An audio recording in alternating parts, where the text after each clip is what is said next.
It started with a knock. Not loud, not frantic, just 3 steady knocks. I was alone that night, Tuesday, 8:22 p.m. I remember the time, because I had just paused my show. Some old detective rerun I've seen a dozen times. And then, those knocks. I live on the 4th floor, in a quiet building in Columbus. Nothing fancy, just rows of beige walls and identical doors. You need a code to get into the building. No way anyone random makes it to the 4th floor. So I figured, a neighbor. Wrong floor maybe, wrong door. I checked the peephole. Nothing, no one. Just the hallway. Dim yellow light, faint hum of the elevator down the hall. I opened the door, just a crack, still no one. But there was a smell, musty, like damp clothes that sat too long in the washer. And something else, a sharp metallic note, like a penny pressed to the back of your tongue. I stepped into the hall, looked left, nothing. Looked right, empty. No doors open, no footsteps. I turned back, and my door was wide open. Not cracked, not swinging, fully open. I'm careful with my door, always have been. Paranoia from living alone, I guess. But it was wide, and I know I only opened it a crack. I stepped inside. The chain lock was hanging loose. I hadn't latched it, which I always do.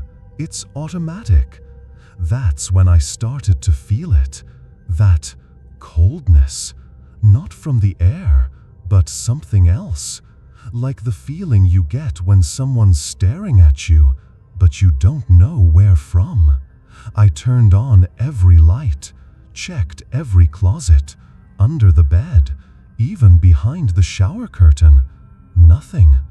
I sat back down, but I didn't press play. I just listened. At 8:43 p.m., there it was again. Knock, knock, knock. I jumped, went to the door, looked through the peephole. Still no one. But the hallway light right outside was flickering. It hadn't been earlier. I waited, hand hovering over the doorknob. After maybe a minute, the light went out. Just gone. Darkness swallowed the hallway. And then I heard it. Footsteps, but soft, slow, getting closer, closer, until I heard something brush the door, a soft drag, like fingertips sliding along the surface. I didn't move, didn't blink. Then came the whisper, right against the wood, a voice I didn't know. You're in the wrong one.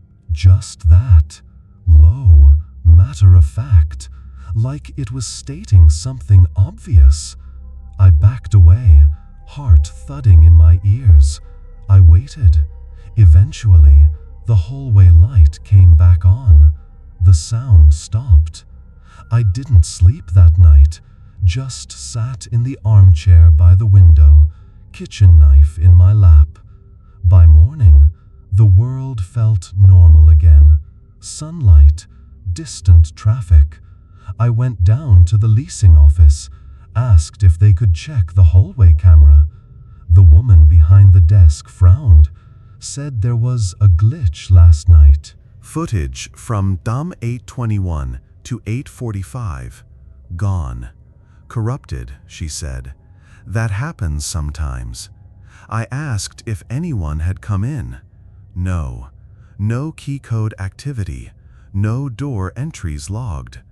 She smiled too quickly, said it was probably a prank, or I dreamt it.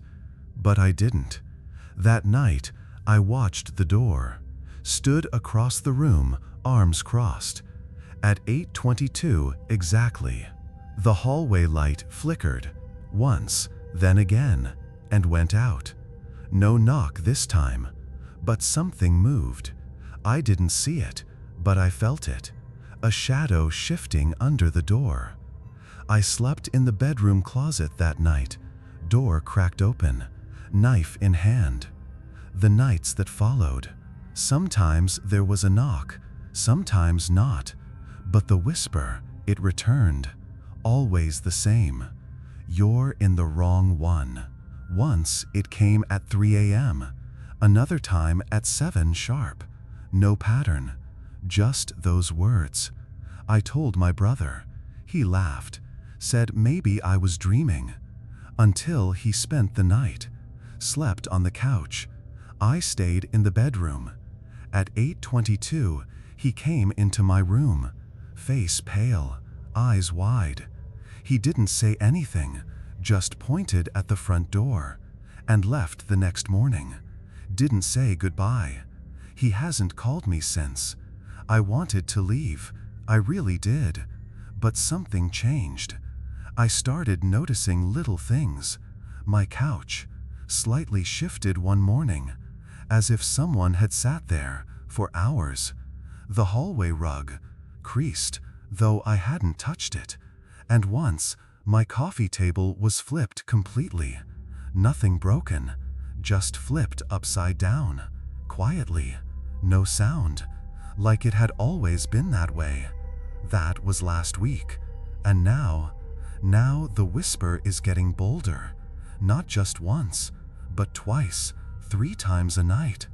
And it's changed. Sometimes it says, go back. Sometimes, there's still time. But always in the same voice, flat, emotional, like someone repeating something they've said 1,000 times. I checked the leasing records, wanted to know who lived here before me. They said no one, that the unit was vacant for over a year. But I found mail, tucked deep in the kitchen drawer, behind the utensils, a postcard, no stamp, just a message, written in tiny letters. You're in the wrong one. Nothing else. No name, no date. I carry it with me now, folded in my wallet. I don't know why. Maybe I think it's a warning. Maybe I'm hoping it's a map. The hallway light still flickers. The knocks don't come as often, but the whispers do. Always around the time the light goes out. And every night, I ask myself the same question. If I'm in the wrong one, who's in the right one? And what happens when they come to fix the mistake? Welcome everyone to Nightmare Echoes.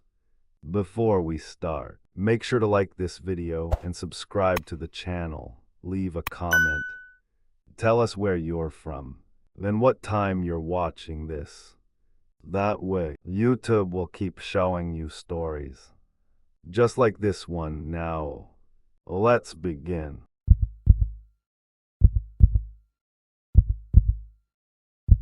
I used to live in an apartment complex shaped like a square. 4 buildings, 3 floors each, all wrapped around a small courtyard. You could see into other people's windows, and they could see into yours. Most people kept their blinds down, but not the guy across from me. 2nd floor, 2 windows, always open, even at night. That's what made me notice it, because I could see into his place without trying. And I swear, for 3 nights in a row, he never moved, just sat there, in a chair by the window, facing out, lights off, no TV, no phone, just sitting. It unsettled me, but I told myself maybe he was meditating, or grieving, or just weird. People are weird, that's fine. But then I noticed something else. He was wearing the same shirt, same posture, same tilt of the head, like a mannequin. I looked longer than I meant to, waiting for a twitch, a blink, a stretch. Nothing. The fourth night, he wasn't there. The chair was still by the window, but empty, and I felt this strange relief until I came home from work and saw him again. Same spot, same posture, no light on. Only this time, his head was turned slightly toward me, just a bit, like he'd noticed me noticing him. I closed my blinds, didn't look again that night, but I didn't sleep much, and the next day, curiosity won. I looked, and he was gone again. Chair still there, but no man. The lights inside his unit were still off. I stared at that chair for a long time, thinking about how empty space can feel more alive than when someone's sitting in it. The next day, I saw the building's maintenance guy, asked him if the man in 2B was okay. He paused, wiped his hands on a rag. "There's no one in 2B, he said. "That unit's been vacant since January." It was April. I blinked, said, "But I've seen someone there." The guy frowned. "Trust me," he said. "I just replaced the locks last week. No one's been inside." I didn't argue, just nodded. But that night, the man was back. Same chair, same window. Only now, there was a lamp on behind him. Soft, yellow, like it was meant to light just enough to show his outline. He was facing forward, not toward me, but not away either, straight ahead, like he was looking into the middle of the courtyard, waiting for something. I turned off my lights, sat at my window in the dark, just watching, for hours. But he didn't move, didn't even blink. I started to think maybe I was wrong. Maybe someone had moved in without the office knowing. Maybe it was just an eerie coincidence. Until the lamp behind him turned off without anyone touching it. He sat in darkness, a darker kind of darkness, and slowly his head turned. Right, then further still, until it was angled completely toward me. Not turned like a person, but rotated like a puppet. Deliberate, without blinking, just a silhouette, still as bone, facing me. I pulled my blinds down, fast. Didn't look again that night. Didn't look the next night either. But I started hearing things. At 3 a.m., I'd wake up to a tap. Not on my window, but on the glass from across the courtyard. 3 soft taps, rhythmic, like a pattern meant for me. One night, I sat up in bed and whispered, "Stop." And the tapping stopped. Immediately. I got up, looked through the blinds. He wasn't there, just the chair, empty again. But I noticed something I hadn't before. There was another window, to the left of his, bathroom maybe. And in the reflection of that glass, I could see the hallway behind him. And in that hallway, someone else was standing, too far to make out, but tall, still, watching. I stepped away. Didn't sleep the rest of that week. I kept hearing the taps, kept feeling eyes on me, until one night the tapping moved. It wasn't coming from across the courtyard anymore. It was closer, my window. I didn't open the blinds, didn't even breathe. I just sat there, listening. Tap, tap, tap. Then a pause. Then I heard something slide under my front door. I waited until morning. Sunlight made things feel braver. I checked. It was a photo, grainy, printed on cheap paper. It showed me, sitting in my chair, looking out the window, taken from across the courtyard. Behind it, written in pencil, "You're in this now." That was 2 months ago. The unit across from me is still listed as vacant, but every few nights I still hear tapping. Sometimes from across the way, sometimes from behind my closet door, and sometimes I don't hear it, but I feel it in my chest, like someone knocking from the inside.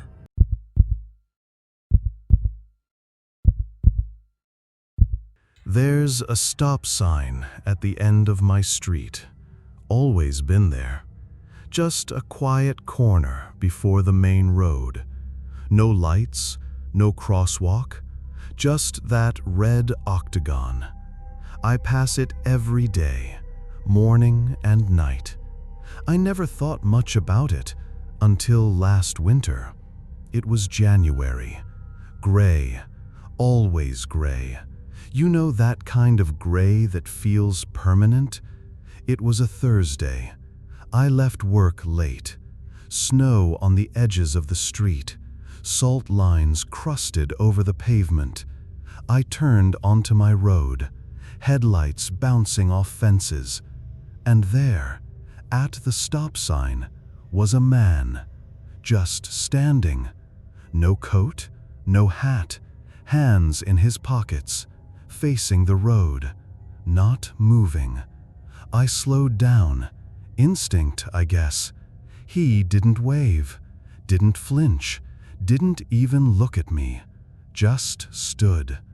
I passed him, checked the mirror, still standing there, still not moving. I live maybe 12 houses down, takes less than a minute. By the time I parked, I was already trying to explain it away, waiting for a ride, out for a smoke, something. But it didn't sit right. It was cold, bitter cold, and his face was blank. I didn't sleep well. Next night, I stayed late again. Didn't mean to, just happened.